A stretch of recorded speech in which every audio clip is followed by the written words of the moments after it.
कि आपकी कैंपेनिंग में इतना पैसा आपने कैसे खर्च किया, यह पैसा आपके पास आखिरकार आया कहां से। हर एक पॉलिटिकल पार्टी इलेक्टोरल बॉन्ड से पैसा नहीं ले सकती। अब आप अंदर गए और आपने उसको इशारा किया और उसने आपको चुपके से समोसा दे दिया।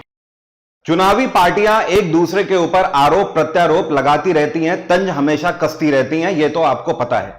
लेकिन जब भी चुनाव आते हैं तो यह गर्मा गर्मी थोड़ी सी ज्यादा बढ़ जाती है। उसका कारण यह है कि चुनावी पार्टियां एक दूसरे के ऊपर आरोप प्रत्यारोप यह भी लगाती हैं कि आपकी कैंपेनिंग में इतना पैसा आपने कैसे खर्च किया, यह पैसा आपके पास आखिरकार आया कहां से।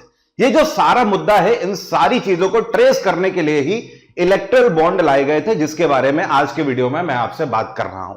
इस वीडियो के अंदर मैं आपको पूरी प्रक्रिया बताऊंगा कि इलेक्टोरल बॉन्ड एक्चुअली काम किस तरीके से करते हैं और इनके लिए क्या क्या प्रावधान है। हर एक पॉलिटिकल पार्टी इलेक्टोरल बॉन्ड से पैसा नहीं ले सकती है, यह भी पता होना चाहिए आपको। और हाल फिलहाल में एसबीआई में निवेश करने वाले लोगों को टोटल 13,000 करोड़ का घाटा हो चुका है। इन सारी बातों पर बात करेंगे इस वीडियो में। बिल्कुल शुरू से शुरू करते हैं कहानी को। दोस्तों, इलेक्टोरल बॉन्ड बहुत पहले से नहीं है, अभी हाल ही में 2017 में केंद्र सरकार के द्वारा यह लाया गया फैसला था। 2017 में केंद्र सरकार ने फाइनेंस बिल के साथ इसको लॉन्च किया था। अब इसको लॉन्च करने की जरूरत क्यों पड़ी? भाई सीधी सी बात है कि अभी तक क्या होता था, जब इलेक्शन आते थे तो बहुत सारी कंपनीज हो गई या बहुत सारे लोग हो गए, वो पार्टियों को चंदा देते थे। पुराने समय में आपने देखा होगा, पार्टी के लोग हाथ जोड़ के जाते थे दूसरे के घरों में और बोलते थे कि भैया हमें चंदा देना, इस बार हमारी पार्टी को सपोर्ट करो, ऐसा करते थे ना। लेकिन अब आप देखोगे ये चीजें कम हो गई हैं। क्यों? इस वजह से कि जो लोग चंदा देने वाले लोग होते हैं वो चंदा डायरेक्टली उनके अकाउंट पे दे देते हैं। अब इसमें भी एक बड़ी समस्या आ गई कि हां भाई, ये नहीं पता लगता था कि किस पार्टी को किसने कितना पैसा दिया हुआ है। इसके लिए 2017 में केंद्र सरकार ने यह प्रस्ताव पारित किया कि अब से इलेक्टोरल बॉन्ड के थ्रू आपको पैसा देना है। अब इलेक्टोरल बॉन्ड किस चिड़िया का नाम है, इसको समझते हैं। भाई इसको ऐसे समझ लो कि आप समोसे की दुकान पे जाते हो समोसा लेने के लिए, ठीक है। एग्जाम्पल फर्ज करें, काउंटर पे जो बैठा हुआ आदमी है वो उस दुकान का मालिक है, लेकिन जो अंदर आपको समोसा दे रहा है वो आपका दोस्त है। अब आप अंदर गए और आपने उसको इशारा किया और उसने आपको चुपके से समोसा दे दिया। आपने पैसे नहीं दिए लेकिन आपको समोसा मिल गया। यह बेईमानी किसके साथ हुई? उस दुकानदार के साथ हुई।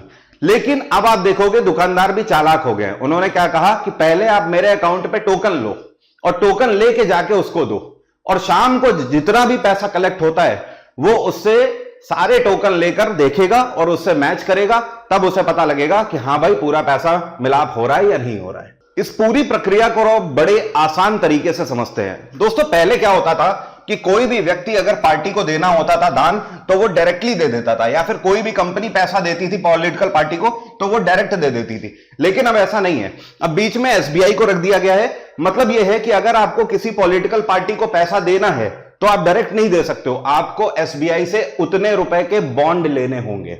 बॉन्ड एक तरीके का टोकन है। एग्जाम्पल के तौर पर मान लीजिए कि यह कंपनी है, इस कंपनी को, इस पार्टी को, इसमें से किसी भी पार्टी को मान लो 20,000 करोड़ रुपए आज दान के रूप में देने हैं, फंडिंग करनी है। तो ये क्या करेंगे, ये एसबीआई से 20,000 करोड़ के बॉन्ड लेंगे। कितने के? 20,000 करोड़ के बॉन्ड लेंगे। एसबीआई में ये पैसा जमा हो चुका है, ध्यान रखिएगा, ये पैसा इन्होंने एसबीआई में जमा किया और एसबीआई ने इनको एक बॉन्ड दिया, मतलब एक टोकन दे दिया 20,000 का, कि हां भाई, एसबीआई ने कहा यह गारंटी है कि आपके 20,000 मेरे पास आ गए, अब आप ये 20,000 के बॉन्ड ले जाकर जिस पार्टी को देना चाहें दे सकते हैं। अब ये कंपनी क्या करेगी, ये कंपनी इन बॉन्ड्स को लेकर जाएगी और इनमें से जिस भी पार्टी को देना चाहेगी उसे दे देगी, ठीक है। मान लेते हैं कि ये बॉन्ड जिस दिन जारी हुआ वो 1 जनवरी तारीख थी, तो यहां पर नियम यह है कि अगले 15 दिन के अंदर यह बॉन्ड वापस से एसबीआई में जमा होना चाहिए। मतलब कहने का यह है कि इस बॉन्ड को भुनाने के लिए मैक्सिमम 15 दिन का नियम है। 15 दिन से अगर ऊपर हो गए तो यह बॉन्ड भुनाया नहीं जा सकता है। एग्जाम्पल के तौर पर यह 20,000 करोड़ का बॉन्ड लेके इस कंपनी ने इस पार्टी को दे दिया। अब यह पार्टी क्या करेगी, इस बॉन्ड को एसबीआई के सामने रखेगी। अब इसके लिए भी एक प्रावधान है, पार्टी का अपना एक अकाउंट एसबीआई के पास होना चाहिए, जिस अकाउंट में एसबीआई ये पैसा ट्रांसफर करेगी। अब पार्टी ने क्या किया, इन 20,000 करोड़ के बॉन्ड को एसबीआई को जाके दिया। अब एसबीआई इसे वेरीफाई करेगी कि हां भाई ये बॉन्ड हमने ही जारी किए या नहीं किए, ये पैसा हमारे पास है या नहीं है, ये पैसा जैसे ही मिलाप हो जाएगा, एसबीआई समझ जाएगी कि हाँ ये पैसा मेरे पास है और तुरंत इस पार्टी के अकाउंट में पैसा जमा कर देगी। आपने देखा कि एसबीआई बीच में एक टोकन के रूप में काम कर रही है। लेकिन इसके लिए एक चीज और ध्यान रखिएगा, जो ये पर्टिकुलर व्यक्ति है जो कि बॉन्ड ले रहा है या जो कंपनी है, इसकी केवाईसी भी होनी चाहिए। जब तक केवाईसी नहीं होगी तब तक एसबीआई इनको बॉन्ड जारी नहीं कर सकते हैं, क्योंकि जब तक केवाईसी नहीं होगी तब तक एसबीआई के पास अपना डेटा नहीं होगा, और अगर डेटा नहीं होगा इस व्यक्ति या फिर इस कंपनी का जो कि बॉन्ड खरीद रहा है, तो फिर ये अनट्रेसेबल हो जाएगा। एक और बात, इस पूरी प्रक्रिया में मतलब जब आप बॉन्ड लगाते हो, मतलब ये पार्टी जब बॉन्ड को सबमिट करेगी एसबीआई के पास, तो मैक्सिमम 24 घंटे का टाइम लगता है। ये कानून है, 24 घंटे के अंदर अंदर ये पैसा पार्टी के अकाउंट में तुरंत आ जाएगा। अब एक सवाल उठता है कि सर अगर मैंने बॉन्ड खरीदा है तो क्या मुझे उसमें कोई रिटर्न मिलेगा? तो ध्यान रखिए, ये वो नॉर्मल बॉन्ड की तरह नहीं है, ये स्पेशल बॉन्ड है। बॉन्ड का मतलब एक तरीके से होता है निवेश करना। आप जब नॉर्मल बॉन्ड लेते हो तो उस पर आपको क्या मिलता है? रिटर्न मिलता है। जैसे कि आपका म्यूचुअल फंड वगैरह हो गया या आपने एफडी कर दी, तो एक तरीके से आप बॉन्ड ही तो ले रहे हो ना, तो आपको रिटर्न मिलता है उसका। लेकिन यहां पर आपको कोई भी रिटर्न नहीं मिलता है। अब एक दूसरा सवाल होता है कि क्या इसमें इनकम टैक्स में छूट मिलती है? जी हां, बड़ा बड़ा यस है, इसमें इनकम टैक्स में छूट मिलती है और बड़ी राहत मिलती है। कितनी राहत मिलती है मैं आपको समझा देता हूं। जैसे मान लीजिए कि आपने 20,000 करोड़ के बॉन्ड लिए, आपने 20,000 करोड़ किसी पॉलिटिकल पार्टी को दिया, तो पूरे 20,000 करोड़ पर आपको टैक्स की छूट मिल जाएगी। लेकिन उसमें एक नियम है इनकम टैक्स का। देखिए, इनकम टैक्स की दो धाराएं हमें यह बताती हैं इसके बारे में। एक तो है आईटी की, एक धारा है 80 GGB और एक है आईटी 80 GGC। तो ये जो दो धाराएं हैं इनकम टैक्स की, ये बताती हैं आप मैक्सिमम उतने के बॉन्ड ले सकते हो जितनी की आपकी कुल टैक्सेबल इनकम हो।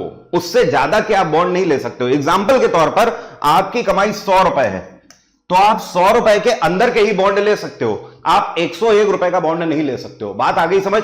क्योंकि अगर आपकी कमाई 100 रुपए है और आप 101 रुपए का बॉन्ड ले रहे हो, इसका मतलब क्या है? वो जो 1 रुपया एक्स्ट्रा आ रहा है वो तो काला धन है ना। इस वजह से पहली धारा यह बताती, और दूसरी धारा यह बताती है कि पिछले 3 सालों की आपकी या फिर किसी कंपनी की जो कमाई है उसका 7.5% शुद्ध मुनाफे से ज्यादा नहीं होना चाहिए यह अमाउंट। मतलब मेरी बात आप समझ गए? मैं आपको फिर से समझा देता हूं। आईटी की ये दोनों धाराएं ये सुनिश्चित करती हैं इस कानून में कि आपकी जो इनकम है, टोटल जो इनकम है, उससे ज्यादा नहीं होना चाहिए ये पेएबल अमाउंट। और दूसरी चीज, पिछले 3 सालों का आपका जो मुनाफा है उसका 7.5% से ज्यादा नहीं होना चाहिए। मेरी बात आपको समझ आ गई होगी। तो यहां पर एक ये कंडीशन है जो कि इस चीज को थोड़ा सा लिमिटेड कर देती है। अब जाहिर सी बात है, अब आप समझ गए होंगे कि कोई आम आदमी इन पार्टियों को क्यों नहीं डायरेक्टली बॉन्ड खरीद के पैसा देता है, क्योंकि एक आम आदमी की इतनी कमाई हो ही नहीं सकती है।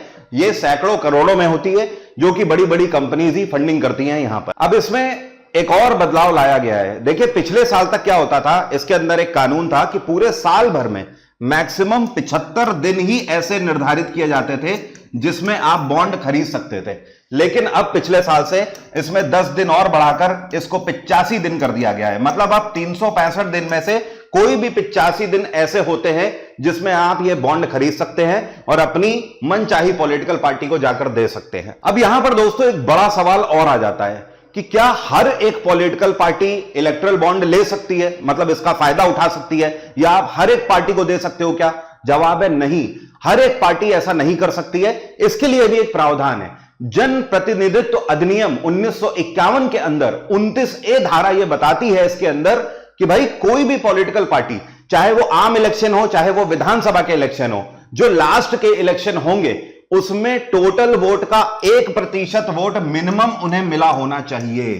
अगर 1% वोट मिनिमम उन्हें मिला है तो ही वो इलेक्टोरल बॉन्ड की सूची में आ सकते हैं, अदरवाइज वो इसका फायदा नहीं उठा सकते हैं। चाहे कोई इलेक्टोरल बॉन्ड देना चाहे तो भी वो नहीं ले सकते हैं। तो मिनिमम 1% वोट उन्हें पिछले इलेक्शन में मिले हुए होने चाहिए। एक और इसके अंतर्गत प्रावधान है। जैसे मान लीजिए आपने ये इलेक्टोरल बॉन्ड लिया 1 जनवरी को, ठीक है। अब आपने जाकर इस पार्टी को दिया और 15 जनवरी से अगर ऊपर हो गया तो ये इस कंडीशन में क्या होगा? तो इस कंडीशन में ये जैसे ही पार्टी जाके मान लीजिए 16 जनवरी को ये बॉन्ड लगाती है एसबीआई में, तो एसबीआई इसको रिजेक्ट कर देगा। बात आ गई समझ?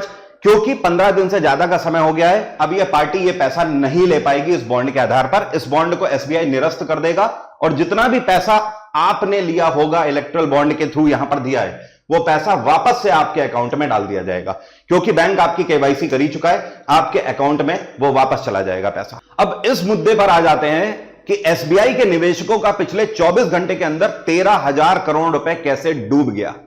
आज सुबह के वीडियो में मैंने आपको बताया था कि एसबीआई को सुप्रीम कोर्ट ऑफ इंडिया के द्वारा यह बोला गया था कि जितने भी इलेक्ट्रल बॉन्ड्स की जो डिटेल है वो सारी सुप्रीम कोर्ट में सबमिट करें, लेकिन स्टेट बैंक ऑफ इंडिया का कहना था कि भाई अभी हमें 3 महीने का समय चाहिए, 30 जून तक का आप हमें समय दीजिए। सुप्रीम कोर्ट ने कहा हम सिर्फ आपको 24 घंटे का समय दे सकते हैं, उससे ज्यादा नहीं दे सकते हैं। 12 मार्च तक मतलब आज शाम तक आपको दस्तावेज जमा करने होंगे, ये सारी डिटेल आपको देनी होगी।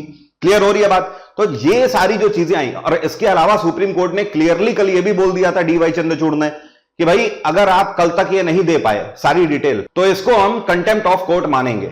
अब ऐसे में क्या हुआ, लगभग एसबीआई के शेयर्स नीचे गिरने लगे। एसबीआई का जो मार्केट कैपिटलाइजेशन था वो परसों के दिन, ये मान लीजिए वो परसों के दिन 7,03,000 करोड़ था। कितना? केवल 24 घंटे के अंदर शेयर डाउन होते होते मार्केट कैपिटलाइजेशन आ गया 6,90,000 करोड़। तो यहां पर सीधे सीधे 13,000 करोड़ रुपए निवेशकों का 24 घंटे के अंदर डूब गया। एसबीआई के जो शेयर्स हैं वो नीचे आ गए। एग्जाम इंजन एप्लीकेशन में आप अगर किसी भी वनडे एग्जाम की तैयारी कर रहे हैं तो आप मेरा जीएस-जीके का बैच अवेल कर सकते हैं। इस बैच का डायरेक्ट लिंक वीडियो के डिस्क्रिप्शन में दिया हुआ है। इसमें मैंने कुछ भी नहीं छोड़ा हुआ है, चाहे आप किसी भी एसएससी एग्जाम की तैयारी कर रहे हो या स्टेट के एग्जाम की तैयारी कर रहे हो। History, polity, geography, science, economics, computer और पिछले 5 सालों के पीवाईक्यूज और साथ में 1 लाइनर का क्रैश कोर्स, ये सारा कुछ एक वन स्टॉप सॉल्यूशन की तरह है, जो कि आपको इस बैच में कंप्लीट पैकेज की तरह मिल जाता है। इस बैच को आप आज ही परचेज कर सकते हैं स्पेशल ऑफर के साथ, जो कि डायरेक्ट लिंक दिया हुआ है वहां से, और मेरा टेलीग्राम का भी ऑफिशियल लिंक वीडियो के डिस्क्रिप्शन में है, वहां से आप पीडीएफ के लिए मेरा टेलीग्राम ज्वाइन कर सकते हैं। उम्मीद करता हूं अब आप इन डिटेल्स को कभी नहीं भूलेंगे कि इलेक्टोरल बॉन्ड किस तरीके से काम करते हैं और कौन कौन सी पॉलिटिकल पार्टियां इसके लिए एलिजिबल होती हैं। ये सारी मैंने आपको गणित बता दी है, इसमें कुछ भी नहीं बचा हुआ है, बहुत ही साधारण तरीके से। आज की बात यहीं तक रहेगी। Thank you so much. जय हिंद, जय भारत।